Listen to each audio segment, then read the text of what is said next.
ऐसा कहते हैं कि कभी कभी जो आप मांगते हैं भगवान कई बार उससे थोड़ा ज़्यादा ही देता है। लेकिन क्या हो कि अगर वो देने वाला भगवान नहीं बल्कि एक शैतान हो। हमारे शहर की हलचल भरी सड़कों के नीचे कई ऐसे डरावने रहस्य दबे हुए हैं जो अगर दबे रहें तो ही अच्छा है। ऐसे रहस्य जहां जीवित और मृत लोगों की दुनिया एक हो जाती है। मैं आपका दोस्त गौरव लेकर आया हूं आपके लिए कुछ ऐसे ही रहस्यों से भरी कहानी सुनी अनसुनी। कबीर एक बहुत ही बड़ी एमएनसी में काम करता था। आज कंपनी की कैब खराब होने के कारण उसे घर जाने के लिए बस लेनी पड़ी। कबीर ने जब समय देखने के लिए अपनी घड़ी को घुमाया तो देखा कि रात के 11:30 बज चुके थे। अरे यार, रात हो रही है और बस ढूंढना और भी मुश्किल हो रहा है। भगवान करे अगर आज की आखिरी बस थोड़ी देर से निकले ना तो शायद मैं घर पहुंच जाऊं। लेकिन अगर ऐसा नहीं हुआ ना तो ना चाहते हुए भी ये रात मुझे ही बस स्टॉप पर गुजारनी पड़ेगी। ऐसा सोचते हुए कबीर ने अपने बैग को ठीक किया और सामने की बेंच पर जाकर बैठ गया। वो बस मिलने की उम्मीद को लगभग खो चुका था, लेकिन तभी उसे एक बस का हॉर्न सुनाई देता है और जैसे ही वो अपनी नज़रें घुमाकर देखता है तो उसे वो बस आती हुई दिखाई देती है। शुक्र है भगवान का, कम से कम बस तो आई। कबीर ने खुद से कहा। ड्राइवर ने दरवाज़ा खोला और कबीर पिछले दरवाजे से बस में घुस गया। उसने टिकट ली और वो आराम से अपनी सीट पर बैठ गया। तभी कंडक्टर आवाज़ लगाता है, ये बस आज रास्ते में रुकेगी, आखिरी स्टॉप पर नहीं जाएंगे। आपको बीच में से ही कुछ अपना इंतज़ाम करना होगा, इंजन की समस्या है बस में। कबीर को अब थोड़ी घबराहट होने लगी थी। रात लंबी होती जा रही थी, लेकिन समस्या है कि ख़त्म होने का नाम ही नहीं ले रही थी। छोड़ो, अब जो होगा देखा जाएगा। कबीर बस में आगे की ओर देखता है तो ड्राइवर के पीछे एक औरत बैठी हुई दिखती है। इस बात से उसे थोड़ा आश्चर्य होता है क्योंकि इतनी रात के समय इस सड़क पर कभी भी उसने किसी महिला को नहीं देखा था। रात के अब 12 बज चुके थे और बस एक जगह आकर कर कर की आवाज़ करके रुक जाती है। ड्राइवर बोलता है कि अब बस यहाँ से आगे नहीं बढ़ेगी और आप अपने आगे जाने का बंदोबस्त खुद ही करना। कबीर घर से अभी भी 10 मील दूर था और रास्ते में घना जंगल। कबीर बस से नीचे उतरा और साथ ही वो औरत भी बस से उतरी। कबीर ने उस औरत की ओर देखा। वो औरत बहुत ही सुंदर थी। उसे एक ऐसे ही खूबसूरत लड़की की तलाश थी। कबीर ने बात शुरू करने के लहजे से उस लड़की से कहा, ये बस ड्राइवर भी ना इतनी रात को हम दोनों को यहीं बीच रास्ते में इसी तरह उतार दिया। वैसे आप इतनी रात को कहाँ जा रही हैं? उस लड़की ने एक बार कबीर की ओर देखा। उसकी आंखें बहुत ही सुंदर थी। लड़की ने कहा, मेरा घर यही पास में है, हम पैदल जा सकते हैं।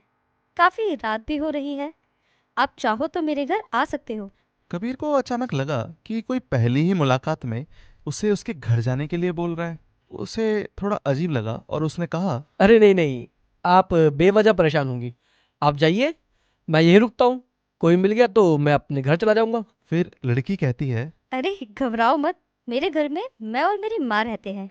अगर तुम चलना ही चाहते हो तो मेरे साथ चलो। अब ये बात सुनकर कबीर को उस लड़की पर थोड़ा भरोसा होता है और कबीर उसके साथ चलने के लिए हामी भर देता है। सुनसान अंधेरी रात, घना जंगल और वो कच्चा रास्ता। कबीर के पैरों में जूते थे। कीचड़ से भरे उस जंगल में कबीर के लिए चलना थोड़ा मुश्किल हो रहा था। काफ़ी दूर चलने के बाद उसके पैर गीली मिट्टी में फंसने लगे थे। अचानक से कबीर का जूता कीचड़ में फंस जाता है। उसे निकालने के लिए कबीर अपने फ़ोन की टॉर्च को चालू करता है और नीचे झुककर अपना जूता उठाता है। जैसे ही वो सामने देखता है, सामने भयानक अंधेरा छाया होता है। उसे कुछ नहीं दिखाई दे रहा होता, ना ही वो रास्ता जहाँ पर वो बस को छोड़कर आया था और ना ही वो लड़की जिसके पीछे पीछे वो जंगल में इतनी आगे तक आ गया था। हे भगवान, अब मैं क्या करूं और कहाँ जाऊं?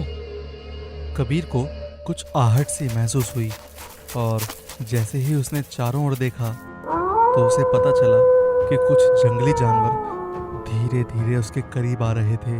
उनसे बचने के चक्कर में कबीर एक पेड़ पर चढ़ गया रात और घनी हो चुकी थी। उसे नींद भी आ रही थी, लेकिन कबीर डर रहा था कि कहीं अगर वो सो गया तो वो पेड़ से नीचे गिर जाएगा और उसकी मौत हो जाएगी। नीचे जंगल में खूंखार जंगली सूअर घूम रहे थे। थोड़ी देर बाद पक्षियों की आवाज़ से समझ आ गया कि सुबह होने वाली है। उजाला होते ही वो लड़की का घर खोजने निकल पड़ा। काफ़ी दूर जाने के बाद उसे वो घर मिला। वो कुछ पुराना सा घर था।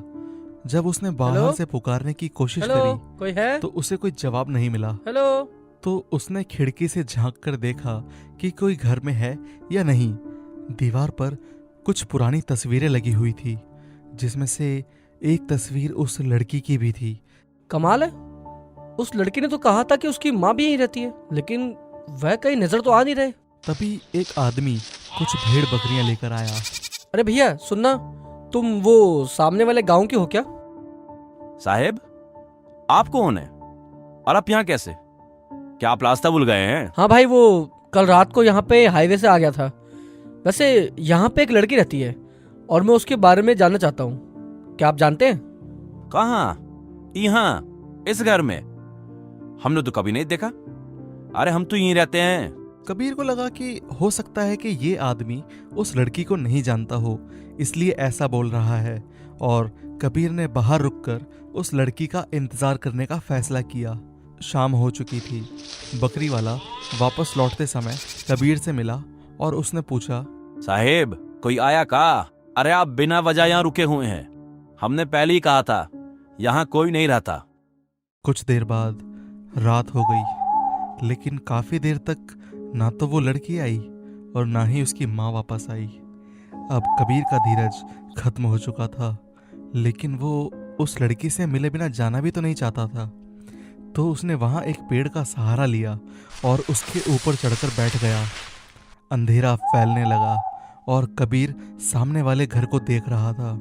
अचानक से सफेद कपड़ों में एक लड़की दूर से चलती हुई कबीर को दिखाई दी। कबीर उसे देखकर खुश हो गया। अब वो पेड़ से नीचे उतरने की कोशिश कर रहा था, लेकिन तभी उसकी नजरें उस लड़की के पीछे चल रहे एक आदमी की परछाई पर टिक गई। उस लड़की ने घर का दरवाजा खोला और घर के अंदर चली गई, और वो आदमी भी उस लड़की के पीछे पीछे घर के अंदर चला गया। कुछ देर बाद घर से किसी के चीखने की आवाजें सुनाई दी। उस आदमी की चीखें उस जंगल के सन्नाटे भरे वातावरण में गूंज रही थी। वो आदमी तड़प रहा था और दर्द से चिल्ला रहा था। वो मदद के लिए भीख मांग रहा था। कबीर डर के मारे कांपने लगा। उस घर तक जाना तो दूर, वो अब नीचे उतरने के बारे में सोच भी नहीं रहा था। कुछ देर बाद उस आदमी की चीख थम गई। कबीर ने सुबह होने का इंतजार किया, और जैसे ही सुबह हुई वो पेड़ से नीचे उतरा और उसने देखा कि घर के दरवाजे के बाहर तक खून बह रहा था। अंदर जाकर देखने की हिम्मत भी नहीं थी कबीर में। वो जहां रास्ता मिला उधर भागता चला गया। दौड़ते समय कबीर ने किसी तरह हाईवे का पता लगाया और मीलों चलने के बाद आखिरकार वो घर पहुंच गया। उसके साथ जो कुछ भी हुआ था वो किसी को बता नहीं पा रहा था। बोलना तो बहुत कुछ था, लेकिन कबीर कुछ बोल ही नहीं पा रहा था। ऐसा लग रहा था कि मानो किसी ने उसका मुंह सिल दिया हो। कबीर को इलाज के लिए हॉस्पिटल में भर्ती करा दिया गया और डॉक्टर ने ये घोषणा कर दी कि वो पागल है।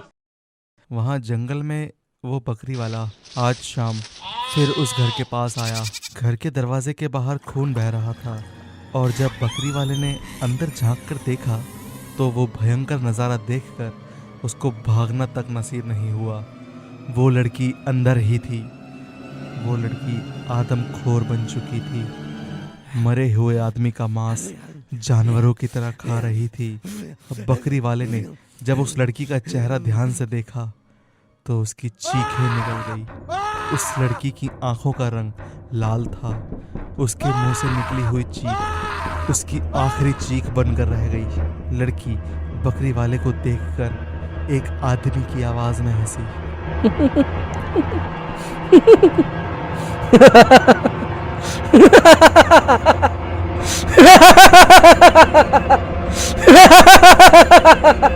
लड़की के सफ़ेद कपड़े अब लाल हो चुके थे। अपनी लाल आंखों और शैतानी हंसी के साथ खून में लथपथ वो बकरी वाले की तरफ दौड़ी और उसको अपने साथ घसीटते हुए घर के अंदर ले गई। थोड़ी देर बाद उस बकरी वाले की चीखें भी थम गई और फिर से जंगल में वही अजीब सा सन्नाटा छा गया। रात हुई, जंगल फिर से सुनसान और खूंखार हो गया। वो खूबसूरत लड़की अपने सफ़ेद लिबास में घर से बाहर निकली और हाईवे की तरफ चल पड़ी, फिर एक नई बस में सफ़र करने के लिए। पता नहीं अब वो किस बस में हो। ज़रा एक बार अपनी बस में भी ध्यान दीजिएगा, क्या पता वो आप ही के साथ